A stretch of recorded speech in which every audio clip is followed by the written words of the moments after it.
முத்தியாபுரம் பாருங்க சூரிய பகவானை பாருங்க எப்படி நிக்கான்னு பாருங்க எதுக்கு எடுக்கா நிலையிலிஞ்சு நிற்கான். அதனால வருங்கால பிள்ளைகள்லாம் அவ்வளோ படிச்சிருங்க. கொத்தனார் வேலைக்கு மட்டும் போகக்கூடாதுன்னு கொத்தனார் வேலைக்கு மட்டும் போயிறாங்க. வேற எந்த வேலைக்குனாலும் போங்க. கொத்தனார் வேலையை படிக்குங்க.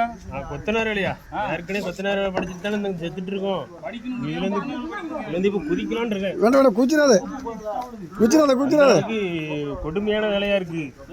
இது என்ன செய்ய வந்து சமாளிச்சு செஞ்சுட்டு இருக்கு. யாருனாலும் நீ நல்லா படிச்சுங்க. வயிற்று பழப்புக்காண்டி செய்யறா. ஆமா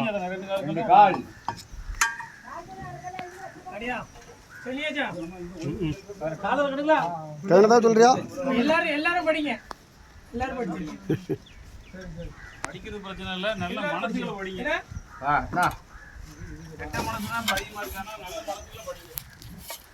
8 கோடி மக்கள் எத்தனை கோடி? 124 கோடியா? அந்த அளவுக்கு 40 கோடி மக்களும் படிச்சிருக்கு.